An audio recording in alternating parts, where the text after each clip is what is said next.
Olá a todos e todas. Hoje nós estamos aqui para dar continuidade às nossas lives de quinta-feira, nossos estudos bíblicos. Hoje estou falando aqui da minha casa e resolvi trazer um tema um pouco diferente. Hoje, ao invés da gente falar sobre uma mensagem, uma proposta de um texto só, eu me propus a gente falar um pouquinho sobre o livro de Oséias. Eu acho que é um livro que tem tudo a ver com a ideia daquilo que a gente vem tentando falar, eu, o pastor Genilson, sobre a prática do evangelho comum, O livro de Oséias, ele traz a mensagem máxima de Deus, que é o amor, É um pouco confuso assim, a gente tentar entender logo de cara que a mensagem dele é o amor, porque eu espero que vocês leiam o livro todo, Ele não é um livro muito grande, eu espero que vocês leiam todo, mas nessa proposta de ler o livro, você vai ver que tem uma caminhada, Ele até parece um pouco assim com uma certa discussão familiar. Você vê que Deus entra em confronto com o povo por N motivos. Eu não vou dar muito detalhe agora, eu vou só ler um texto. Ele não exprime o livro todo, e se a gente ficar só nesse texto, a gente vai ter problemas de entendimento, Porque parece que acabou aqui. Mas, como eu disse antes, o livro de Oséias é um livro onde reflete o amor, E, lógico, tem a proposta da mudança que Deus exige, Daquilo que Ele vem fazendo, mas também tem o amor incondicional. Como a gente já vem dizendo há um tempo, nós precisamos de uma chave para ler os textos bíblicos, Eu gosto mais da proposta do óculos, Quando a gente coloca um óculos, a gente, o que estava desfocado tem foco, O que estava sem enxergar, a gente passa a enxergar, a gente vê cores com mais nitidez. E eu gosto de usar a ideia do óculos para a gente dizer que o óculos que a gente tem que usar para ler a Bíblia é o Cristo, É Jesus. Se a gente ler os livros sem essa proposta de ler através de Jesus, tentar entender os textos através de Jesus, nós temos muita dificuldade de entender, e esse é o problema que tem gerado muitas dificuldades em cada um interpretar a Bíblia ao seu modo, Um fala que a Bíblia diz isso, outro fala que a Bíblia diz aquilo, mas se nós pegarmos essa proposta de ler a Bíblia através de Jesus, através daquilo que Ele se propôs a falar, nós vamos entender que toda proposta bíblica culmina no reino de Deus, da qual Jesus veio anunciar. Então eu vou ler um texto que está lá em Oséias 4, no verso 6. É um texto muito conhecido e usado por aí, para dizer sobre o conhecimento. Diz assim: o meu povo está sendo destruído porque lhe falta o conhecimento. Porque tu, sacerdote, rejeitaste o conhecimento, também eu te rejeitarei, para que não seja sacerdote diante de mim. Visto que te esqueceste da lei do teu Deus, também eu me esquecerei de teus filhos. Se nós terminássemos esse versículo, a gente ia falar assim: poxa vida, aqui Deus foi duro, Vai colocar o problema dos pais nos filhos, Mas eu vou tentar explicar um pouco o livro de Oséias como um todo. Numa outra oportunidade, eu vou tentar trazer uma mensagem sobre um texto específico, mas para isso eu quero que a gente tenha noção do livro inteiro, O livro de Oséias, ele vem numa proposta de texto como se fosse poesias, É um livro escrito para se entender como um texto poético. Apesar de ser uma literatura com começo, meio e fim, a gente vai vendo que são poesias que Oséias, ao longo da sua caminhada, vai escrevendo. E aí entra a profecia, entra os textos de exortação, entra textos da própria vida de Oséias, O livro, basicamente, ele está dividido em 3 grandes partes, A gente tem a divisão de Oséias de 1 a 3, que ali vai falar um pouquinho da vida do profeta, né? E quem conhece o livro de Oséias sabe que é um tema complicado, porque começa a proposta, Deus dizendo para Oséias: olha, Oséias, você vai amar uma mulher que tem um coração adúltero, né? De prostituição. Depois nós vamos entrar em alguns detalhes mais para entender melhor essa proposta. Mas Deus faz da vida do profeta um símbolo daquilo que ele quer dizer. É um livro maravilhoso, dramático, né? De um peso incrível, porque Deus faz algo que é difícil até de explicar, né? Mas o que ele queria com isso é dizer: em Oséias eu vou demonstrar aquilo que eu tenho passado, né? Quem sou eu através da vida de Oséias e quem são os filhos de Israel através da vida da mulher do Oséias, né? Que chamava Gomer, né? A proposta do próprio nome de Oséias, né? Oséias significa salvação, né? O nome de Oséias é salvação e tem a mesma raiz do nome Josué e tem a mesma raiz do nome Jesus, né? É um fato interessante. Então, Oséias e Jesus têm o nome na mesma raiz, né? E significa, em Oséias, salvação. O que a gente tem que entender é que Deus quer tipificar a relação do povo dele com ele, o povo da qual foi escolhido com Deus, através de Oséias, na vida de Oséias, né?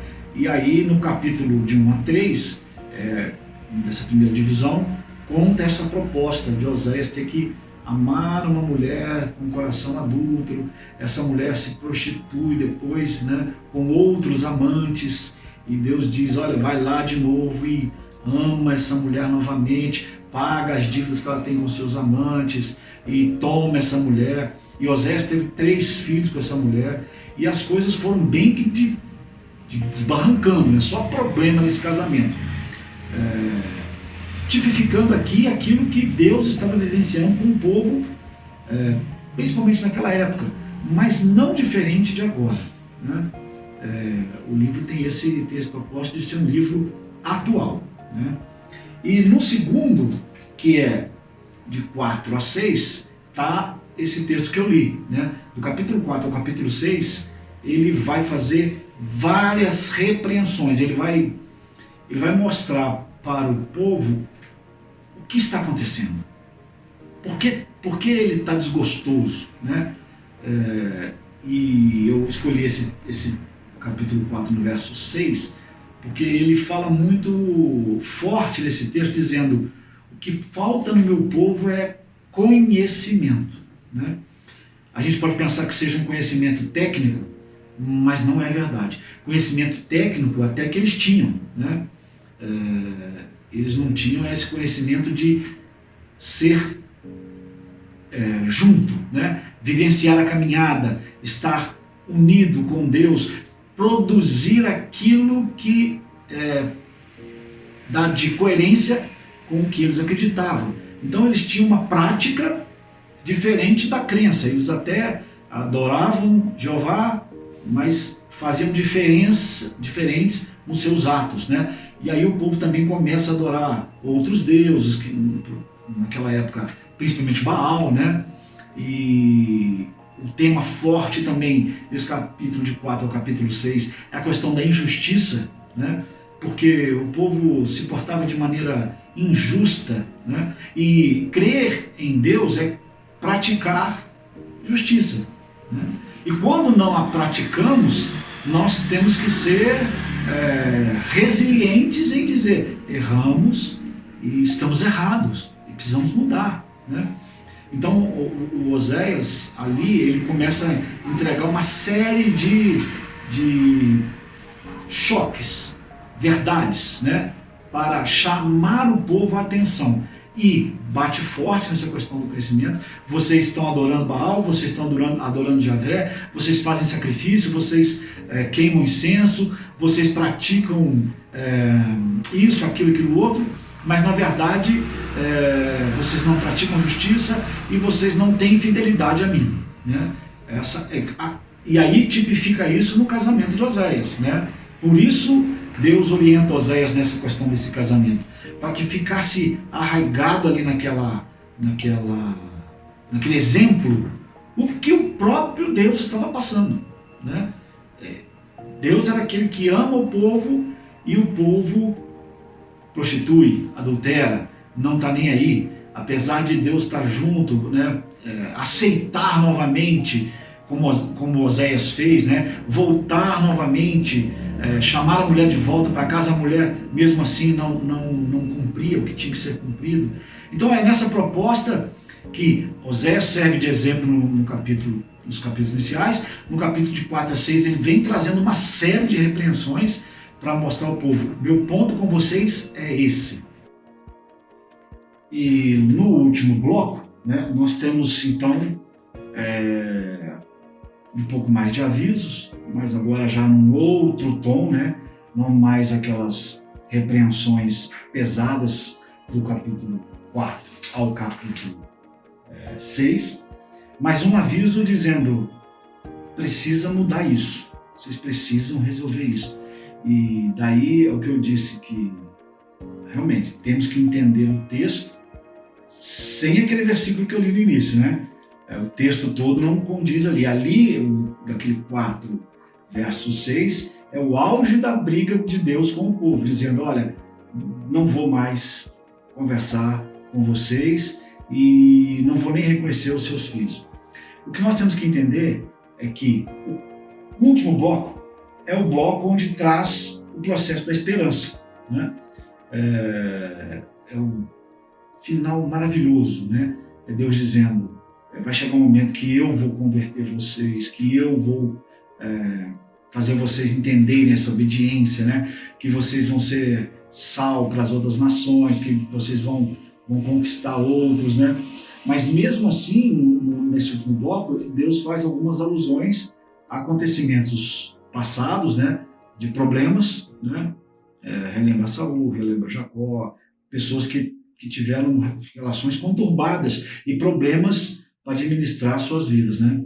Mas o que nós precisamos entender desse livro é que o amor de Deus é a máxima para caminhar atrás do seu povo. É Deus quem vai atrás do seu povo. O povo permanece infiel e Deus vai lá e coloca a mão e traz de volta. O povo faz novamente infidelidade, Deus retorna. E Deus entende que esse ciclo não vai parar enquanto não houver essa proposta de Deus converter esses corações, né? Ele fazer o processo da conversão. Isso se dá, logicamente, com a promessa do reino em Jesus, né? O livro tem esse tom dramático, escrito em poesia, que a gente não pode esquecer disso. Ele leva uma média aí desses 25 anos, como eu disse lá na frente, da vida do Oséias. Provavelmente ele foi compilado por outras pessoas que ao longo da caminhada de Oséias foi guardando esses textos, e eu acho muito interessante que essa poesia vai contando um espaço-tempo que Oséias viveu, e vai contando também essa historicidade, né? Por exemplo, Oséias vive no reinado do norte, né? E ele é contemporâneo do profeta Isaías, quer dizer, Isaías vive no sul, Oséias vive no norte, e os dois fazem uma certa profecia juntos, né? Oséias para o norte e Isaías para o sul. Então, o que nós temos que ver é que a proposta da vida de Oséias é tipificar o que Deus tem feito para buscar o seu povo, redimir o seu povo, entender o povo e dizer: vai chegar um momento onde nós vamos, vocês serão convertidos ainda, né? O livro de Oséias foi escrito na época de um dos piores reis de Israel, né? Que é o Jeroboão II, e ele fazia alianças políticas o tempo todo, não só ele, como os sacerdotes e o povo em geral, a elite ali de Israel. E essa era uma das brigas de Deus também com o povo, né? Porque eles deixam de confiar em Deus para começar a confiar nessas políticas. Ora com a Síria, ora com o Egito, né? E fazendo conchavos daqui, conchavos dali, se esvaindo da fidelidade de Deus e praticando essas injustiças, né? Porque a política é o lugar onde a injustiça reina, né?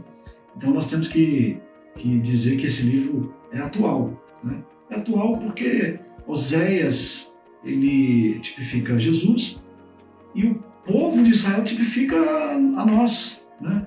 Todos nós. E é interessante entender que Deus, ele se porta dessa maneira, de busca, de ir atrás, de perdoar, de ser fiel, né? Mesmo quando a gente não é fiel. Mas o que ele exige de nós é que a gente ame a bênção, que está descrito lá nos finaizinhos do capítulo de 7 a 14, nesse último bloco, né?